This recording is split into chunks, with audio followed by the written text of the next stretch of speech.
Today, T takes on a new computer build. Just for a little backstory, my current PC prior to this build is 11 years old and is still rocking an old Intel 4770K. I'll be upgrading utilizing the top tier AMD Ryzen 7000 series. The case I'm using for this build is the Lian Li 011 Dynamic Evo RGB. Sit back and relax as you watch what is probably one of the most unfocused and distracted PC builds. Let's begin. Once I'm done unboxing the case and removing some case panels, I start with installing the intake fans. These fans are the Lian Li 120mm Unifan TLs with LCD screen, RGB, and reverse blades. These fans are awesome as they daisy chain together by locking in within their specific grooves.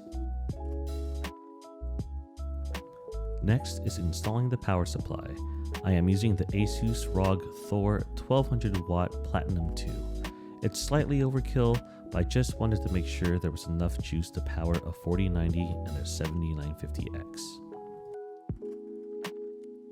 With the power supply in place, I begin to start plugging in the 8-pin connector, 24-pin connector, and a few PCIe cables for the video card. I also removed the additional hard drive cages to free up some space behind the motherboard. Don't forget to secure the rear screws for the PSU cage. The motherboard I'm using is the Asus Strix X670E. This Lian Li case has standoffs pre-installed, so it's an easy drop and fasten.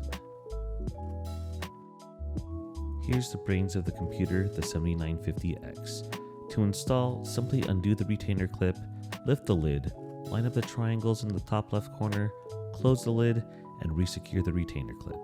The plastic cover will then automatically pop off. Next, I continue to connect the 8-pin connector for the CPU. However, I failed to notice that this board requires two 8-pin connectors, so I have to grab another cable. After that, I plug in the 24-pin connector.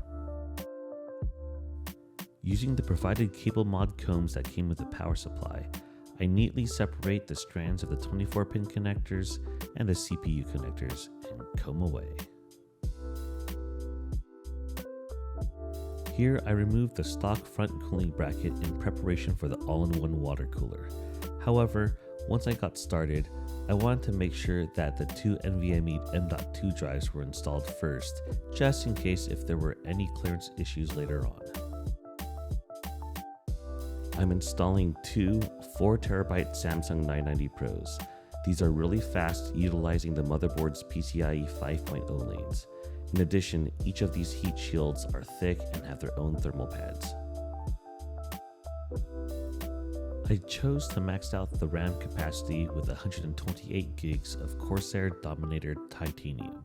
These are 32 gig sticks at 6600 MHz. Here I go back to installing the CPU cooler. I am using the Corsair iCUE H150i Elite LCD XT. This should be sufficient to keep that 7950X nice and cool. I simply screw on the standoffs onto the stock rear bracket, snap the AMD bracket onto the cooling block, drop down the cooler, and fasten it down to the motherboard. I then plug in the header into the AIO 3-pin, not the CPU fan port. With the cooling block in place, it's time to install the radiator fans. I use the longer screws to go through the fans and connect them to the radiator. Once the fans are secured, I mount the radiator to the top of the case.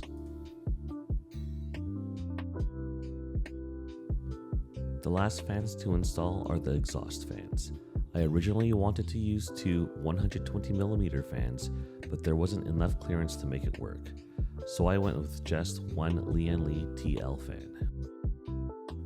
It's time to fish some cables through the grommets and connect the front audio cables, USB 3.2, and front panel connectors. Here's the main part of the build, the Asus TUF 4090 video card. This thing is a beast, but it is easy to install. It's only a 2-slot card, so I just remove the brackets on the side and push it into the top PCIe slot. Powering the 4090 shocked me as I saw the adapter that requires 4 PCIe connectors. We'll come back to this in just a bit. To help with video card sag, I used the Asus Hercules video card holder. With the holder in place, I simply run the PCIe cables from behind and connect them to the adapter. It was at this moment that I realized I messed up. I saw in the PSU box that there's a specific dedicated PCIe cable for the 4090. I disconnected the adapter and used the proper cable provided with the PSU. I then cleaned things up with cable combs once again. At this point, everything is installed and is almost ready to go. For a more pleasant visual aesthetic, I removed the corner support bracket on the case. Once that is done, I simply pop all the panels back into place.